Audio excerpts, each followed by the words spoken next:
gonna do a quick August garden tour of just the stuff at home, but I just want to show you kind of what I'm starting with before we even do any kind of harvesting. This is a bowl full of apple cider vinegar with just a drop of dishwasher detergent in it so that we can keep the fruit flies at bay. So we have all that in this, and that is before any of today's harvesting. We are doing some seed saving. We've got some cilantro seeds, some peas, tons of dill seeds, and lots more of that to come. Some arugula seeds, some radish seeds, and some spinach seeds. All just plants that we let go to seed and we have collected and dried. And a lot more where most of those came from. All right.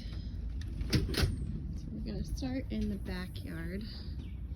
The peaches, I don't know if you can see these peaches, are just about ready.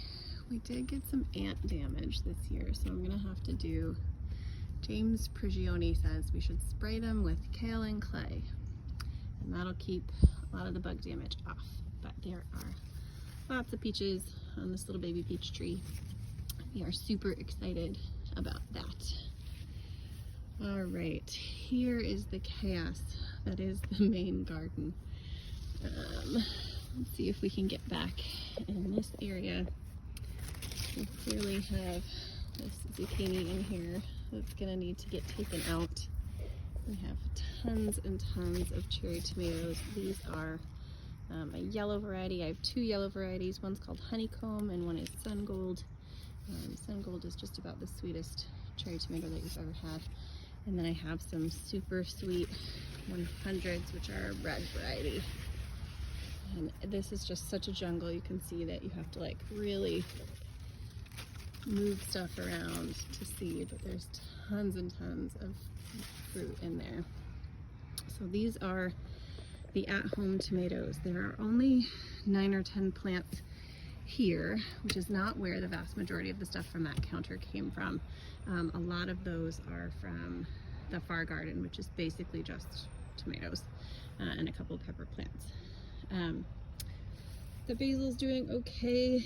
It does get taken over kind of by these tomatoes a little bit. The nasturtiums are starting to die, and if I don't get them out of here soon, they are going to self-seed all over. They have tons and tons and tons of little nasturtium seeds starting to bud up there. I don't know if you can see them in there, but this is what they look like, and they are starting to get left everywhere. We still have a couple more onions that I just haven't managed to pull out yet in here. But we're not going to replant anything else in front of these tomatoes because it just won't get very much sun. These are the leeks back here. They are starting to get some amount of thickness to them, but I think they'll probably be here through fall before we take those out. This green catastrophe here, I have replanted brassicas for the fall already. We did it in mid-August last year, and they just really didn't have enough time. They are still starting to get a little bit of damage on them. There's probably some cabbage worms somewhere. So I am gonna go through here and spray them with BT. I have tried netting in the past, and we just have critters that will get under the netting and eat things that way, but if I leave them uncovered, the cabbage moths get them, so I kind of had to pick and choose. The pepper plants are starting to put on some peppers. These are actually the saddest of the pepper plants. These ones over here are putting on tons and tons of peppers, and this is an orange variety. You can kind of tell from there that it's starting to put on a little bit of color, so we're super excited about that. A lot of these little baby kohlrabis that we planted a couple weeks ago are already starting to get kohlrabis on them, so that's very exciting.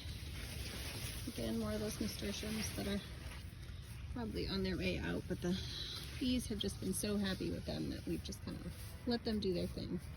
Tons more peppers in here, just peppers everywhere. So a lot of this, like I said, is just brassicas. So most of this is broccoli. There's some cauliflowers along my side, but that'll be for the fall. Hopefully it'll survive through the rest of this hot August. We have a few more brassicas that were replanted out here. These are all cabbages, and they will probably get pretty huge. We've got the celery back here that is way overplanted, but I usually just use it for stocks and broths and things, so it doesn't much matter. It can be small and leafy, and it'll work just fine. A few carrots we have in here, second sowing of carrots, some more brassicas. This is one still from the spring, little purple cabbage. It's not very big, but it's nice and tight. Looks like that'll probably be the last one of those that we pull out. A few more carrots. These are the cucumbers that have finally taken off. Those were planted in with the garlic, and it wasn't really until we took the garlic out that they really did much of anything, but now they are doing a ton.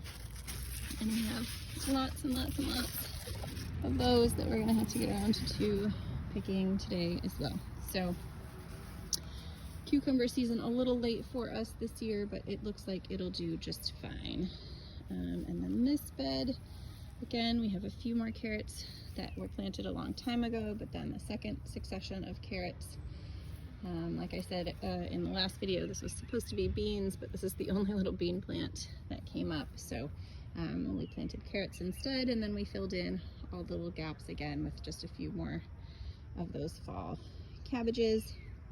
This side over here is still a few tiny little leftover cabbages from the spring, a few little kohlrabis that snuck in there, tons of nasturtium, but most of the energy from this bed is going into these squash plants. There is one pumpkin plant over there, and I don't know if you can see this, but it's taking over my yard and my neighbor's yard. And then a couple of butternut squashes over here. If you dig through here, we can probably find little butternut squashes starting to do some stuff. And then, I don't know if we can find it from this angle, but back there is a pumpkin. And I think there's probably more than that, but that is as far as here's another giant pumpkin. So I think there's probably more than there, but it is a little hard to dig into those. They are a little prickly, so we'll get them when they're ready. These are the raspberry plants, and oh my gosh, the little sticks that they were last year really gave us a scare, but they have done very, very well this year. One of the plants that was much bigger last year did put on a little bit of spring fruit that is now done, but these are all prepping for fall fruit. Every single one of these has raspberry heads on it, and the bees are just loving it. So hopefully we'll actually get some raspberries. That would be amazing. The last of the dill plants that were in this bed definitely dried out, but they're making some seed for me, so we'll collect some of that. We just did another quick cut back on the thyme. You can see I've still got some weeds in here. And I did collect the last of the chamomile yesterday. I'm sure in another day or two there'll just be more and more blooms, because not just every other day. There's tons of blooms. This is our poor little cherry tree. It is not nearly as happy as our peach tree. And this is the chaos of the flower garden. This is some lemon balm that has perked back up very nicely after a very strong haircut it got. The dahlias are starting to come, and they are beautiful. There are some weeds. We did just throw a wildflower mix in here too, so we do just have lots of sort of random things. I think these are some poppies, maybe. We have some calendula, but I seem to be collecting most of those here. These are little calendulas here. And then zinnias are finally starting to come up, so hopefully we'll have some zinnias soon. These are volunteer ground cherries. They come in these cute little paper sacks, and when they're done, there's a little, it looks almost like a tomato in there. It tastes more like a tomatillo. They're just kind of a fun little thing, and they self-seeded, so we're letting them grow.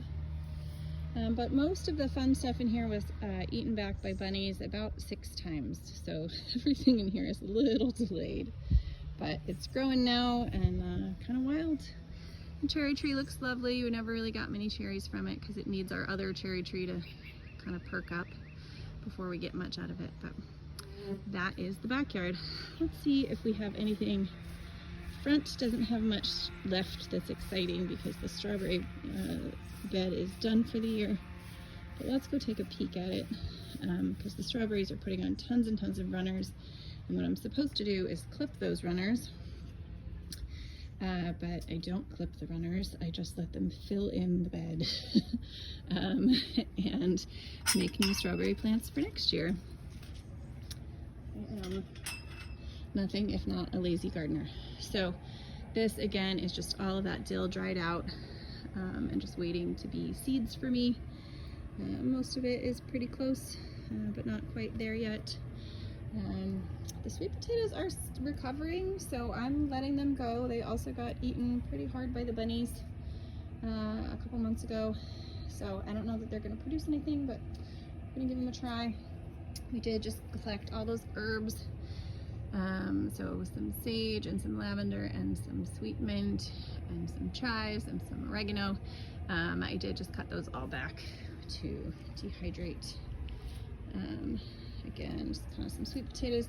The rosemaries are growing very happy this year, which is lovely. We use lots and lots of that. But this is the massive overgrown strawberry bed, and you'll probably see it best around the edges. We have lots of volunteer milkweed that we just leave because we love butterflies of all kinds.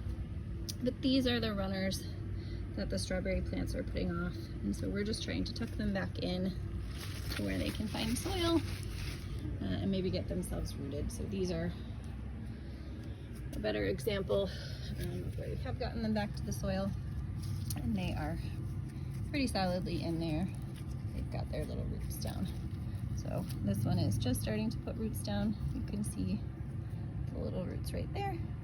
We'll just nestle that back in, and next year we'll have new plants there.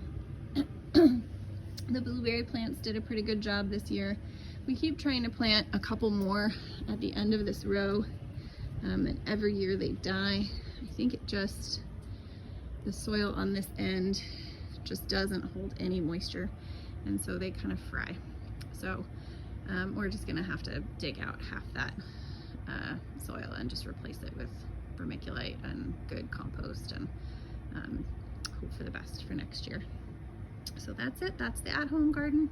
I might get a couple minutes of footage at the far garden just to show you, but a lot of it is even more chaotic than this. So you may or may not be able to see much. Thanks for watching. If you have questions, as always, feel free to ask. Thanks. Bye.